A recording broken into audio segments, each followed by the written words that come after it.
41 of Backlighting. Today is June 12th. We are part of the Never Ready channel along with the Always Gaming podcast. I am your host, George. As you can see us, for once, first time ever. The first time! And for all those... Hi, Mom! For all those wondering who the voice beside me is, this is the one and only great White Roberto. White Rob. Or he wants... Listen, you can't... No. Sorry. It's Rob. Just Rob. Or Roberto. If you want to. Or shithead. I'll answer to whatever. He really does answer to whatever. You can follow us on Instagram or Twitter at Never Ready Podcast, spelled NVRDY Podcast. If you have any comments, questions, and or concerns, email us at neverreadystudios@gmail.com. Remember to leave us a rating and or feedback and subscribe, which would definitely help us out. And don't forget to share with your friends. With your friends. And today, what are we doing here today? We're going to be going over, because we're going to be covering the news elsewhere. We'll get to that later on. We're going to be basically going over what we've been watching. Hint, For not sure. much. It's dry out there. Yeah. Like the Sahara. And we'll be reviewing Dark Phoenix, everybody's favorite new movie. Oh. So, Rob, you have one more thing that you watched other than me, so Okay. I'll let you take it. All right, I'll take it. Let me do my short one first. And I started watching The Chef Show. The Chef Show. The Chef Show is on Netflix, and it has Jon Favreau. Oh, yeah, the one that's based off of his movie. Yeah. Yes, exactly. And as you know, writer, director, food enthusiast, and he looks it. oh yeah, for sure, for sure. And we've all seen Chef, obviously. If you haven't, shame on you. I haven't.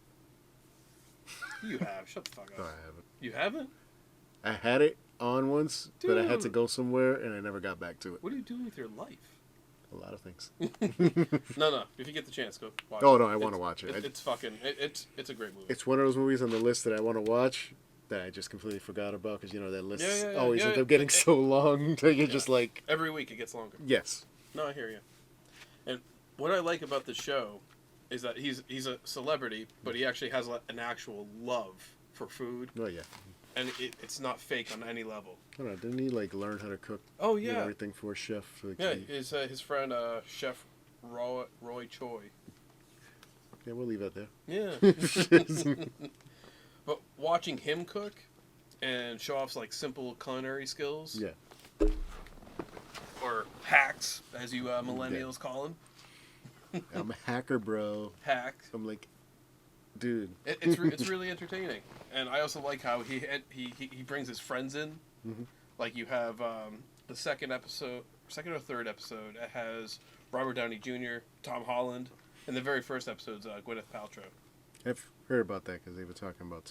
They showed a clip of talking about how Tom Holland got cast in Spider-Man, how fast that happened.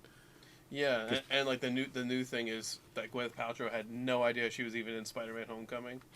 It's hilarious. She's like, "I was in Spider-Man," and John's like, "Yes, you were. You were at the end." She's like, "Really?"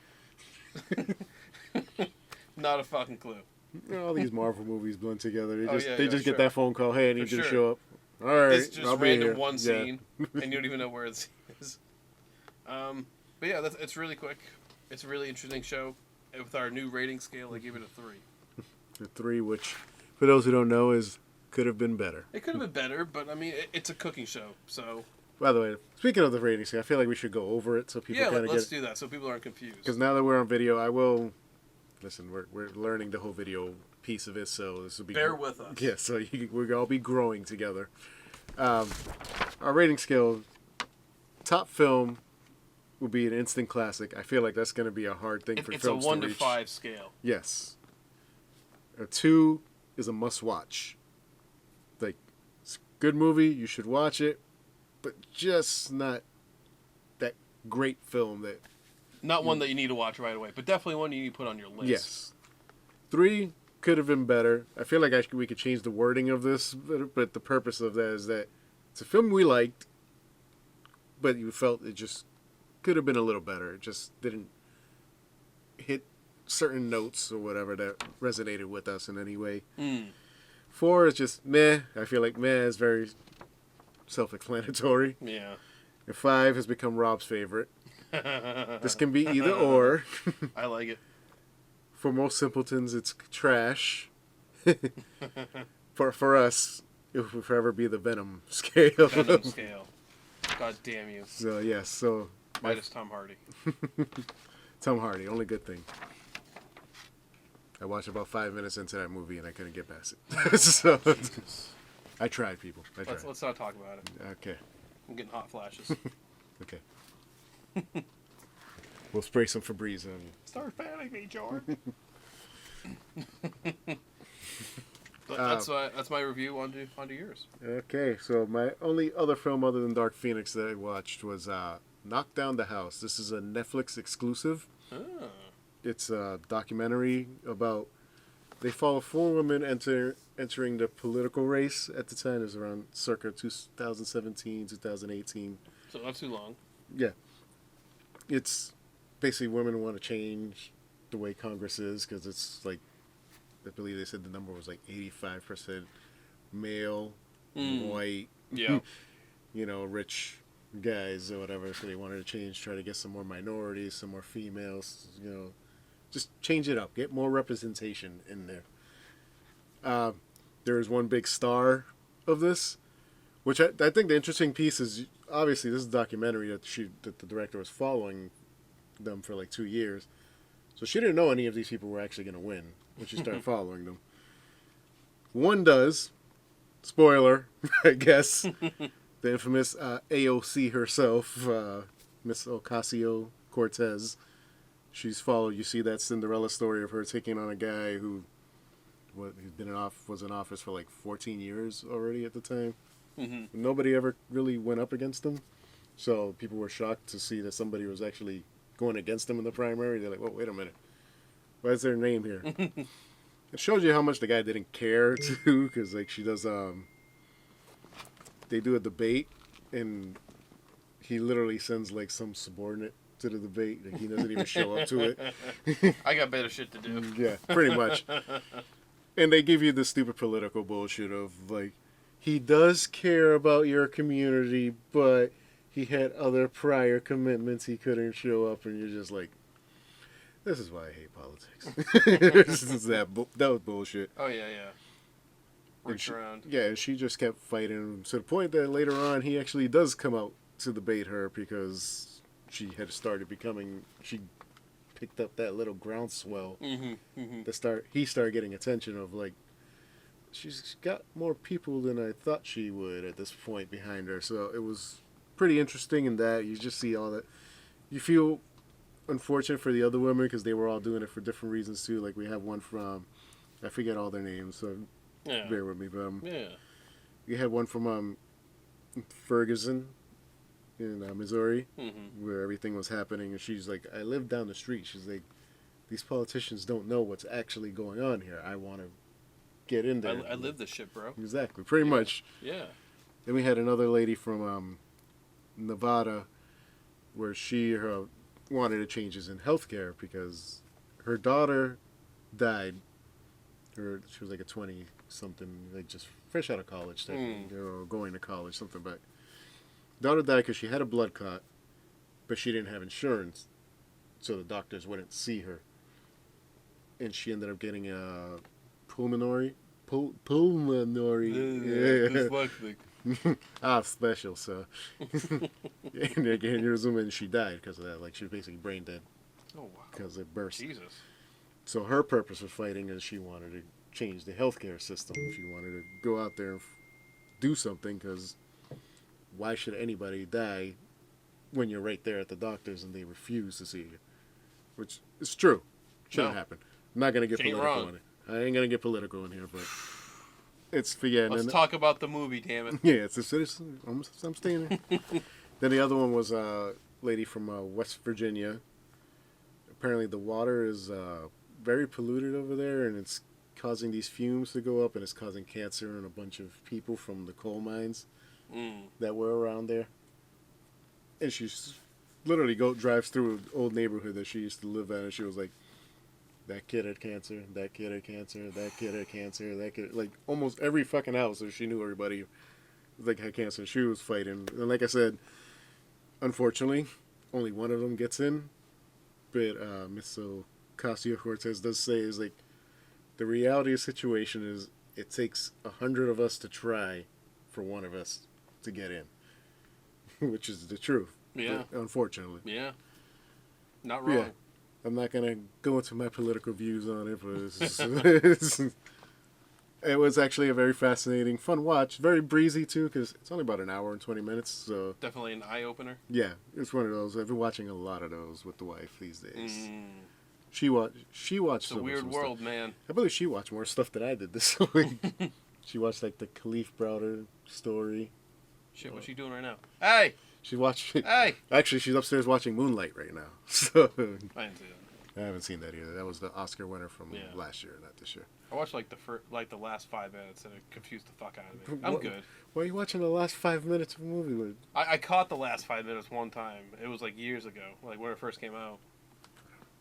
I'm like, But yeah, I'm good. if I rate, I definitely give it a must watch because it's one of those that just like a lot of things these days. I feel like I watch like last week with When They See Us.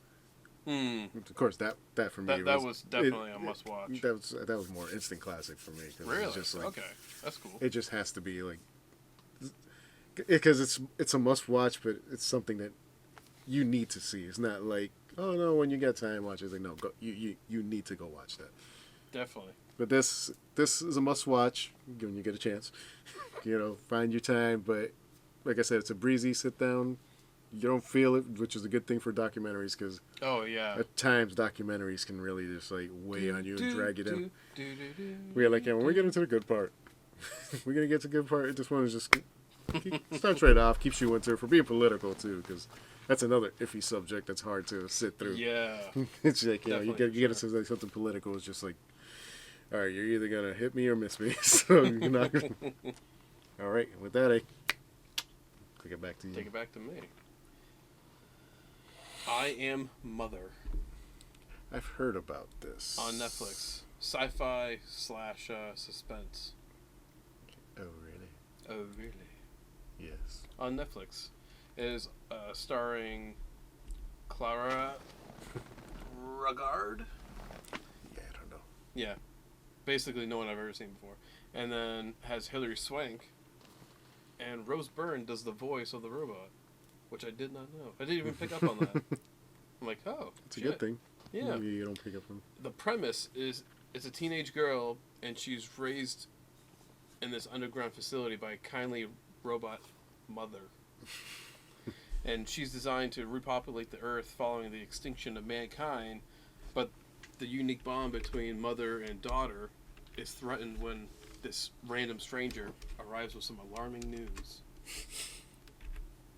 And I really enjoyed this Netflix movie because of the sense of foreboding and the suspense. It's very, very suspenseful. And it's foreboding in the way that this robot is raising a child in a facility, but this child is never allowed to leave. The mother always says, oh, well, there's contamination out there. You're not allowed to leave. You're not allowed to leave. But then Hilary Swank shows up one day and fucks shit up, and the child starts questioning shit. It's like, hey, I'm here. Wait a minute. I thought we weren't allowed to. I thought mankind wasn't here. Yeah. But then somehow here you are. Mick Foley was not there. And you're not wearing a gas mask, so WTF. Just comes in with a Uber sticker in her car. And yeah. Like, hey, what's up? Hey, what's going on? No. When are you order the ride?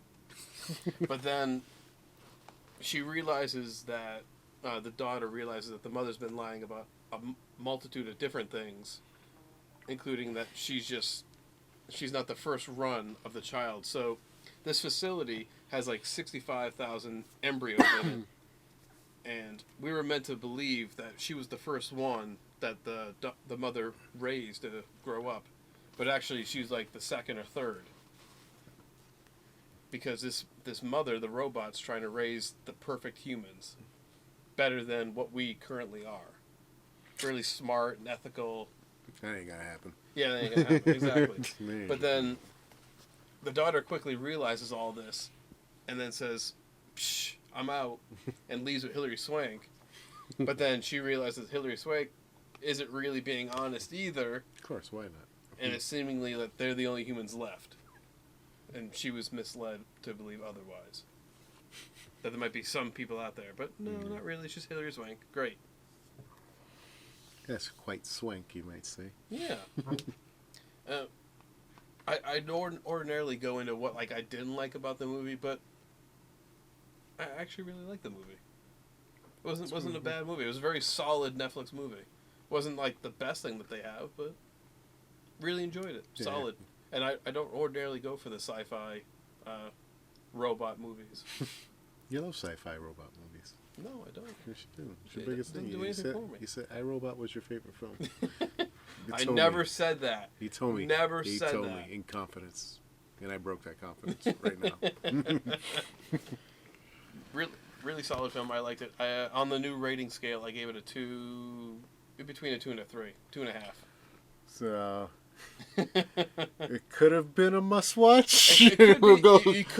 I'd say watch it, but then if you don't watch it, you're not really missing much. It also depends on your taste. So, it depends on your taste. Exactly it. I guess that'll bring us to our review of Dark Phoenix. Ladies and gentlemen of NASA, this is Charles Xavier. Help is on the way. We're doing space missions now. Cool. We get the astronauts, we bring them home. Go! Heat signature's rising fast. We gotta get out of here. Where's Jean? Where is she?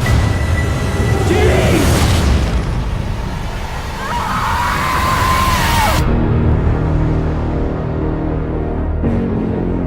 She should be dead. Did you hear what the kids are calling you? Phoenix. Hello, Jean. Who are you? The better question is, who are you? Something's happening to me. When I lose control, bad things happen. But it feels good.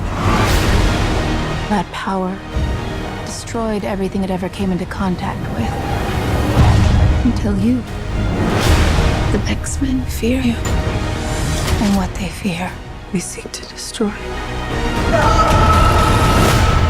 She'll kill us all.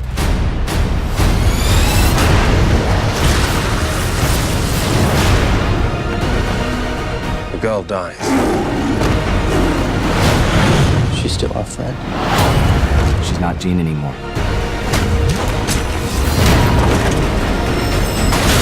Are you threatening me?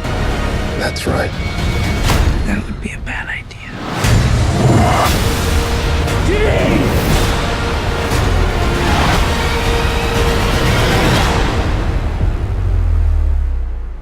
And we're back.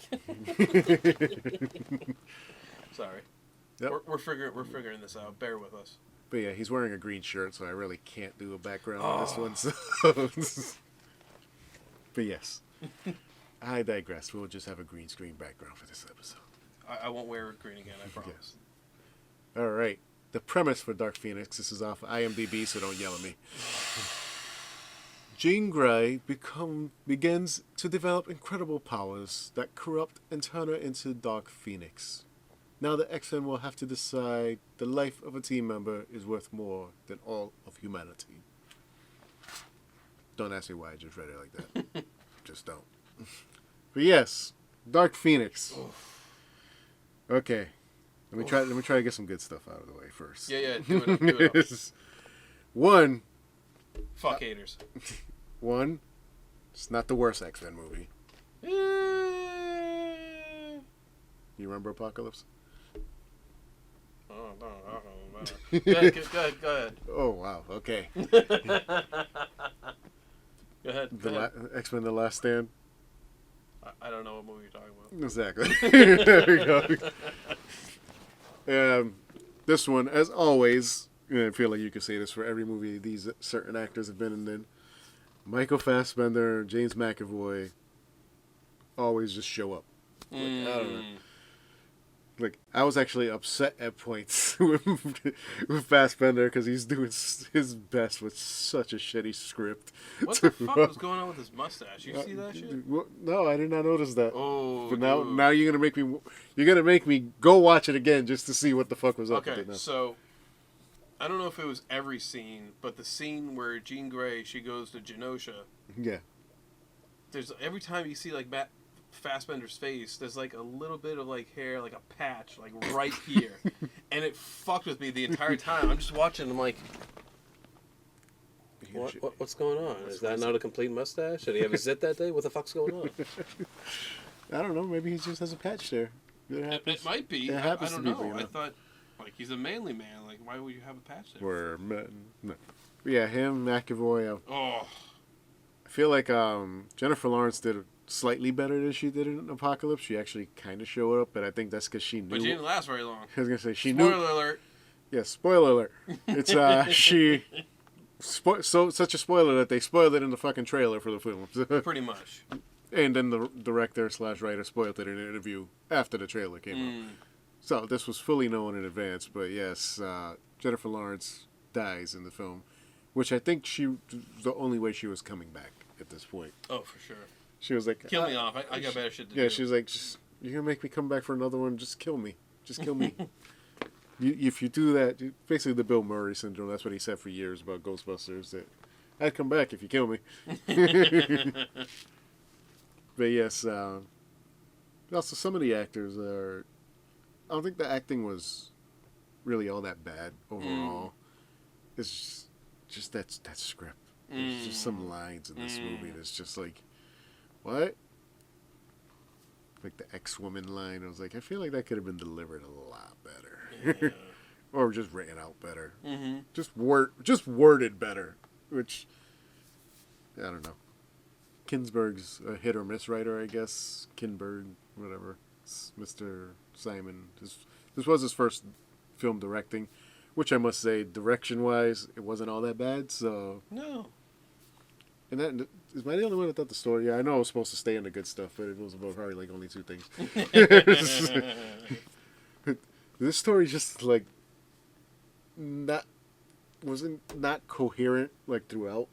Yeah. Because it's like you're doing this. It's like, all right, what? Beast, why are you going over to the guy? Why are you switching sides now? You know, it's like this is the same guy that you wanted to kill like multiple times already, and now it's just like, Yeah, Days of Future Past. Best friends, yeah. Hey, teamwork. Let's go kill this bitch. BFFs for life. Then it's like, no, I don't like you anymore. What the fuck? All right, from here on out, I'm just spoiling everything because this movie doesn't deserve. Yeah. I have to put that in the title, spoilers, because it's just the fucking aliens in this movie. Oh, fucking aliens, dude. What the fuck were they supposed to be? I feel like I wanted to look it up, but I didn't care that much when I was. It was a very brief explanation. Was it? It was really brief. I just heard something like their planet got destroyed by the Phoenix Force. Yeah, and then the last of the race. But it's like, what are they?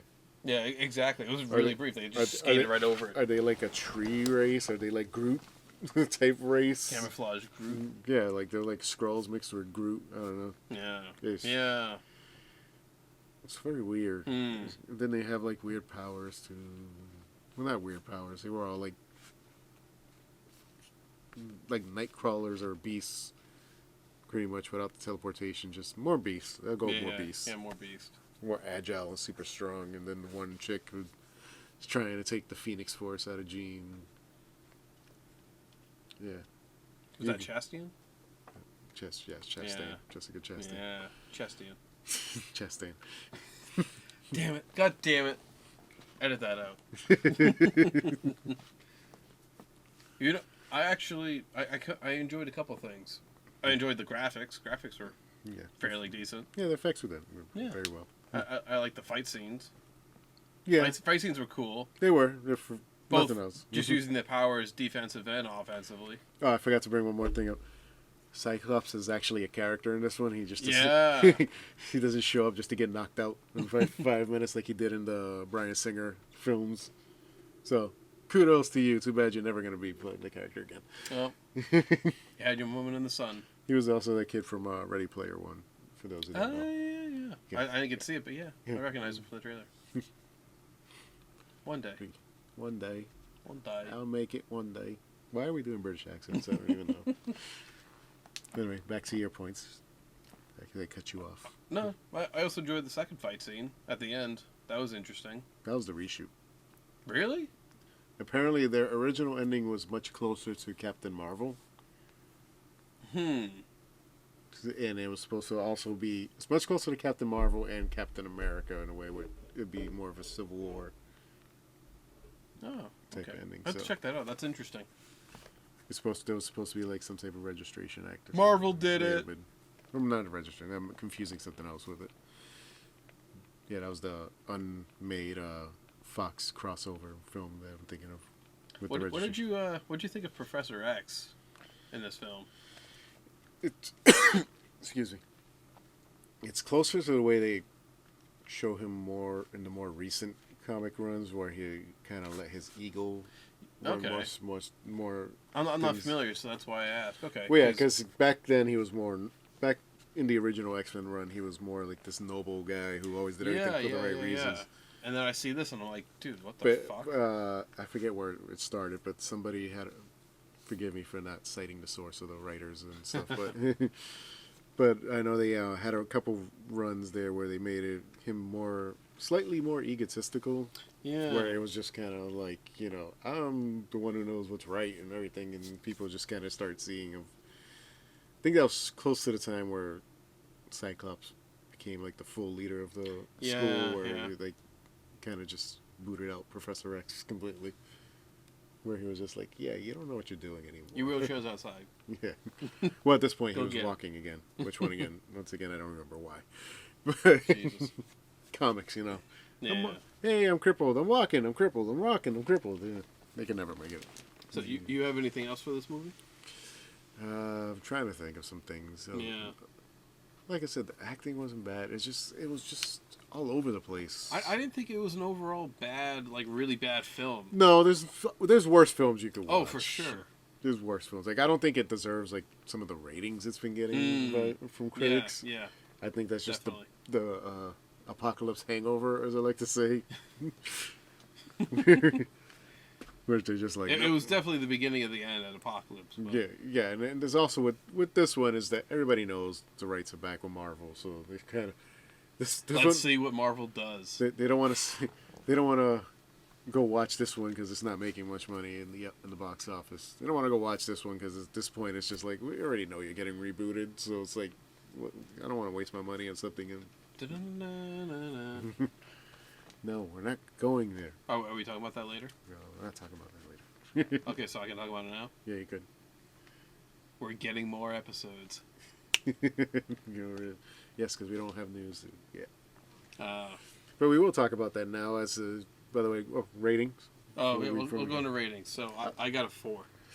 Give it a meh. I give it a meh. I'll be slightly nicer and go with could have been better. 3, because it really could have been better. There's kind of different. Sure. It's an average film. It's like it's nothing overall spectacular. If you've seen the other X-Men films, you're not getting anything more. Unless you've seen The Last Stand, then please watch this one so you at least get a halfway decent Phoenix story in your head, because it's way better than that.